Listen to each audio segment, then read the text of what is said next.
Deuteronomy Timiensa. Ena yedane ye nifro ko Bashan kwanso. Na Bashan hini Og free beshia yen.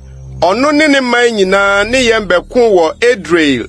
Na Awurade ka kire me se, nsuro no na me de one ne man nyina ne na asase ma hye wo nsa. Se ye no se de wo ye Amorifo hini Sihon a otena Hesbon no. Na Awurade ye Nyankopɔn de Bashan hini Og nso ne man nyina hye ye nsa. Na ye kumnu kosi se odwanefo biara anka ama no. Na ye fa ne nkuro nyina brenu mu. Kuro biara ni wa ya anyi wonsem. Nkuro duosia Agop asase nyina Og ahini a ewo Bashan. Nkuro yi nyina eho wa afasu atentene na ponkese ni adaban ma no ye den. Esono asase patasi nkuro a edoso bebre. Na yesei won pasapasa sede ye Hesbon hini Sihon no. Yesei nkuro no ni emu merima ma ni mofre nyina pasapasa. Na fiebu nyina ni nkuro no mu asade de ye fomfai. Na ye gi asase no free Amorifo ahemfo baanu a wo Yordan agya no nsem sabre no. Efri Anon subonhwemu kosi Hermon bepo ho. Sidonfo frɛ Hermon se Sirion. Na Amorifo frɛ no Sine. Asase taso nkuro nyina ni Gilead nyina ni Bashan nyina kodru Saka ni Edrei. Bashan hene Og ahini anu nkuro.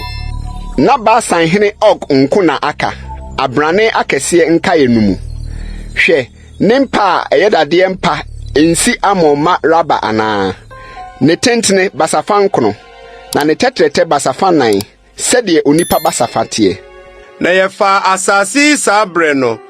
Efri Ara eda Anon subonhwemu ni Gilead bepofa ni nkuro na mede ma Reuben fo ne Gad fo. Na Gilead nkaya ne Bashan nyina oguman a eye Agog asase nyina mede ma Manasseh abusuakuo fa. Sa Bashan no nyina na wofrɛ no abrane akɛse asase. Manasseh ba ye fa Agog asase no nyina ene Bashan kusi Gesofo ne Makatfo hye so. Na odinidin to asase no frɛ no Hawot ye di bisi ne dei. Na me de Gilead ma Makir. Na Reuben fo no Gad fo no me ma won Gilead fa bi. Ekodru Anon subonhwa ho a subonhwa no mfimfini ehye. De kopem Yabok subonhwa no. Amon mashie so. Araba mpapre so ne Yordan ne ho asase. Efri Kinneret kosi Araba mpapre so poa. Eni nchine pono ano wo Pisga bepo ase epoye fem. Na me hye mo sa abre no se Awurade mo Nyankopɔn de asase ama mo se muni so. Mo akofofo nyina mia ntwam ni mo nuanom Israelfo anim. Mo yirenom ne mo mma ne mo mmoa de. Minim se mo wo mmoa pii wontena mo nkura me de mama mo no mu. Nkosi se Awurade bema mo nuanom ahome se mo. Na wonso wadi asase a Awurade mo Nyankopɔn de rema won Yordan agya no so. Ansa no mo sana ba mo agyapade a me de mama mo no so. Na Yosua nso me hye no sa abre no se wani ehunu di Awurade mo Nyankopɔn de ye ahemfo baanu yi nyina.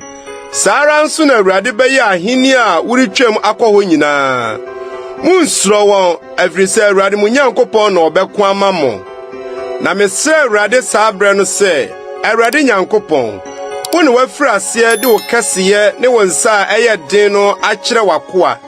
Na onyame bɛn no wɔ soro ana asase so a obetumi ayɛ wo nnwuma ne wo manini yi bie. Mesrɛ wo ma mentwa menkɔhwɛ asase pa a ɛwɔ Yordan agya no bepɔ fɛfɛ no ne Lebanon. Nanso mo nti Awurade bu fu me na wantie me. Na Awurade ka kyerɛ me sɛ ɛdɔɔso ma wo nkɔso ne me nkasa asɛm yi ho bio. Frukɔ Pisga so na mo wani so hwɛ atɔyɛ ne atifi fam ne anafo ne apueyɛ na fa wani hwɛ na Yordan yi die worintwa. Na hyɛ Yosua yie na hyɛ no den na hyɛ no aboduro efiri sɛ ɔno no ɔbɛkyɛ asase a wobehunu no mu ama wɔn. Na yɛtena abonhwa ni mu Bet Peor ntentensoɔ.